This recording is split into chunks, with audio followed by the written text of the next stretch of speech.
Hey guys, welcome back to the channel. This video is going to be the results portion of the February 10th PPTQ preparation that was posted late last night. Before we get into any of the individual round analysis, I just want to say that I was very happy with the deck I chose and the 75 specifically that I chose. As I mentioned previously in that video that the one card I was concerned with was Sorcerer's Spyglass. Actually ended up being an all-star. I boarded it in the majority of games and always had a target for it that I either couldn't deal with otherwise or had very few answers to. So it was definitely a great choice for the game, and I'll probably continue to run one on my sideboard for the future. I was also very happy with my decision making and my technical play in all the games. So all in all, it was a very successful tournament. Go ahead and get into the notes that I took in between rounds after completing each round, as I promised I would do. So round one was against an aggro deck. It was a red-black pirates themed synergistic deck. We were set up really well for it because of preparing for the mono-red matchup with our hate cards like Moment of Craving and Essence Extraction, as well as 3 copies of Vraska's Contempt. Game 1 wasn't much of an issue. A few kite sail freebooters caused some minor points of contention, but we were able to get through them fairly easily with the resolved Scarab God later in the game. For the board, we took out a Pull From Tomorrow and a Supreme Will and boarded in Consigned to Oblivion and Bontu's Last Reckoning. We boarded in Consigned to Oblivion because as I was beginning the sideboard, my opponent started to tell me that he had specific hate cards lined up for my deck and that he wasn't happy with the Game 1 matchup, but that he thought he was favored for the sideboard. So that's why I brought in Consigned to Oblivion, because I couldn't think of any hate cards for the Scarab God or for Control that were creature-based. So I figured some answers to balance whatever hate he had would come in handy. Game 2, we had an interesting scenario come up where after the game had progressed a few turns, I played either a turn 5 or turn 6 Scarab God, tapping out completely because I only had 5 lands at the time. And my opponent played Sorcerer's Spyglass, and eventually deciding to name the Scarab God. When he looked at my hand, he saw a Disallow, a Torrential Gearhulk, and a Consigned to Oblivion. So I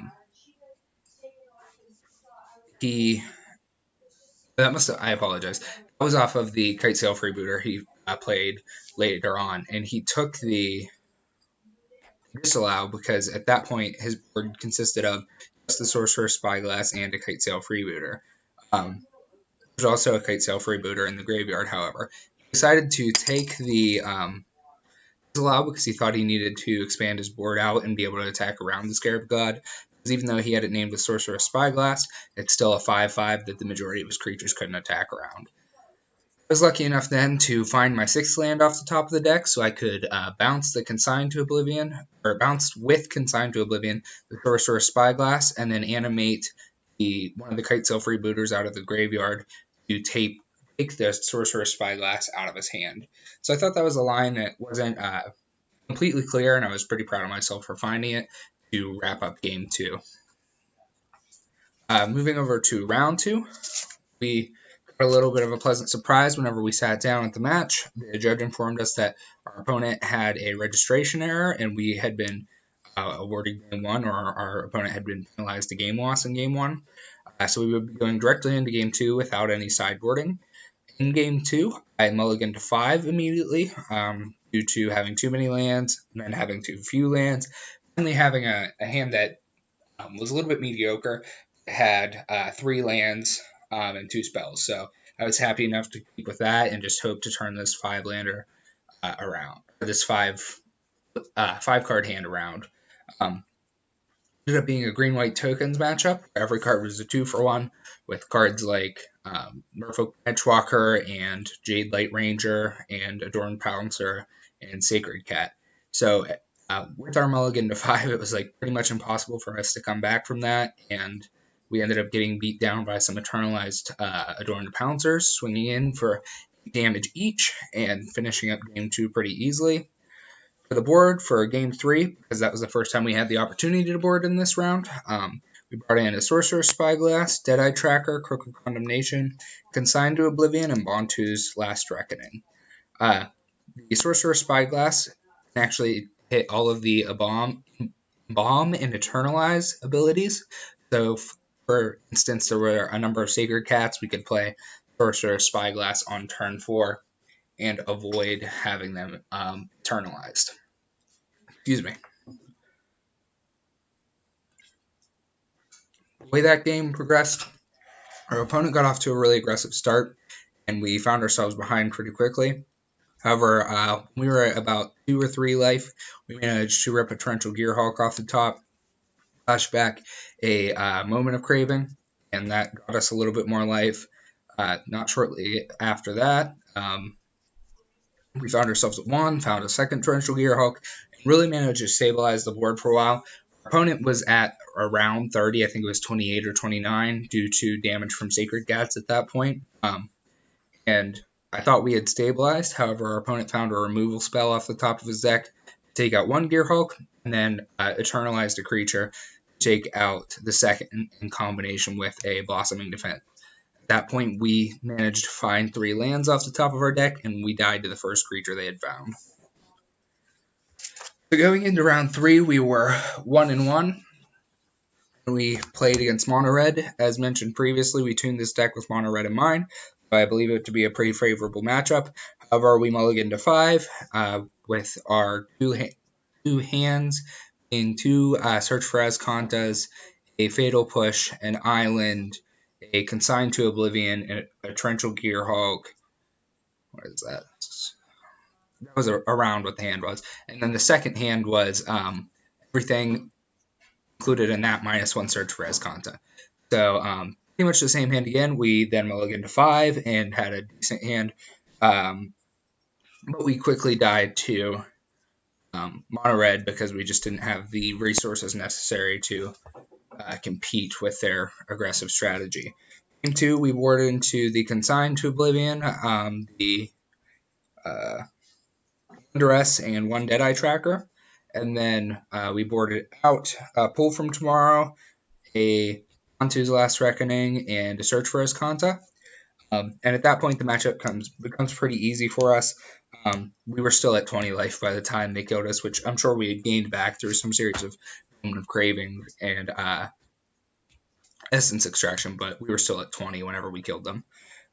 Game 3, they had an incredibly aggressive start. We were down to 2 by turn 5 or 6. We managed to flip our Search for Azkanta into our 6th land for a Torrential Gearhulk, at which point we stabilized the board and ended the game with something like 20 lands in play, and finally swinging for lethal against our opponent. Going into Game 4, feeling pretty confident. We get paired against another control deck. This was an Esper control deck that was utilizing the tutor effect. I want to say it's Mastermind's Insight or something like that. It's Mastermind's something. It's the black one that allows you to search both your deck and your sideboard. Excuse me. And use that to find Nezahal late in the game of Game 1. We couldn't find an answer for it and died pretty quickly to it. Game 2, we boarded in our entire control package, that being the Side Tracker, all the dresses, the Glint Sleeve Siphoners. We brought in Lost Legacy, hoping to hit that Mastermind card before he had the chance to cast it, and the Negates, and as well as 1 Vizier of Many Faces. So we had a much better game 2. We managed to beat him entirely down with Glint Sleeve Siphoners. He just had no answers to it. He then boarded in some number of Moment of Cravings for Game 3. I know this because we got the Lost Legacy in response to him casting one of those Masterminds, whatever they're called. And we just immediately named Nezahal, and that was what he had searched up. We got it out of his hand and didn't have to deal with it on the board. Ended up going to turns in this round, and on turn 4, I had Lethal on board. He was taking turn 4. I had Lethal on board for my swing on turn 5 with removal spells for creatures in hand. However, I didn't have any counter magic. So he used that Mastermind's Inquisition or Insight or whatever it's called to search up a Oketra's Last Mercy. I believe that's what it's called. And Went back to 20 life, so the game ended in a draw. I asked him to concede, but he wasn't up for it, which, I mean, whatever. I understand he's got his tournament to try to top 8 as well. So going into round 5 at 2, 1, and 1. It makes this round a win-in. I played against a Bant approach of the second Sun deck, awfully similar to the one that Jim Davis and Todd Stevens, I want to say Todd Stevens, have been running lately. It's a ramp deck. Utilizes a number of deserts, mainly New Rivulet, and the green ramp spell that gives you 2/2 zombies. So it's got a lot of different axes that it attacks on. It has creatures from that ramp spell. It has the ability to mill you out if you go too late against it. It also has the approach of the second sun.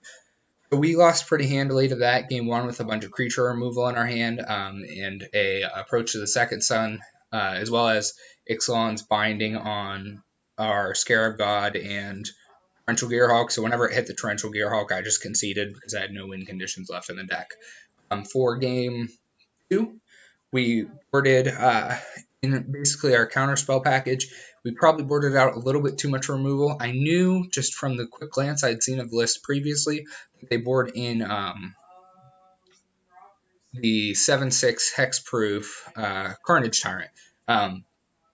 So I was ready for that. So I left in Bontu's Last Reckoning and Brazier Many Faces so that we had answers to that, as well as Lost Legacy to take out either the Carnage Tyrant or the Approach of the Second Sun, so that we would have plenty of answers to the threats.